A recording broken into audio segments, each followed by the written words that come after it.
السلام عليكم. صباح وناسن magacaygu waa Siid Walaaden waxaan ahay arday dhigta jaamacadda Zamzam ee culuumta iyo teknoolojiyadda dhigtana kulliyadda IT-ga waxaan halkan idinku wadaagayaa hal kooban oo ku saabsan nolosha jaamacadda. Daawasho wanaagsan. Subaxii jaamacadda waxaan imaadaa xilli hore laakiin sida caadiga ah xiisadaha waxay noo bilowdaan 2 saac subaxnimo maadaama waqti xiisada aan la gaarin.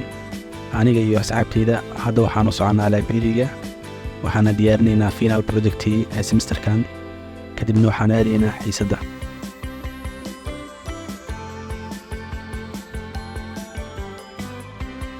maanta waa Talaado waxaan leenahay hal xiiso oo ah maadada C#.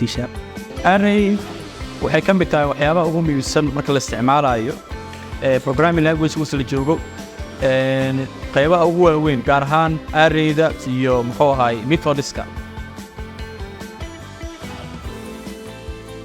sida caadiga ah marka xiisadaha noo dhamaadaan waxaan imaanaa labka robotics-ka ee jaamacadda. waa meelaha aan ugu jecelahay saaxiibadeena igu dhowna aan ku bartay.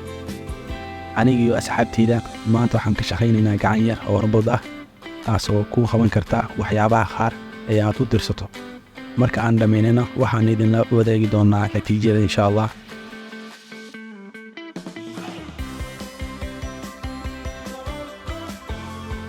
nolosha jaamacadda kaliya ma ahan casharo wax akhrin assignment la isku diro imtixaano in la galo sidoo kale waxaa jira hawlo iyo activities ka badan oo ay ka mid tahay ciyaaraha kala duwan. shalay galab waxaa lahayn tartan kubadda cagta oo final la ciyaaraynay ardayda kulliyadda IT-ga dufcadda 5aad. ciyaar adag kadib alxamdulillah waxaan ka guuleysanay dhigeena koobkii kulliyadda ayaana sidaas ku hananay sanadkii 2 oo xiriir ah.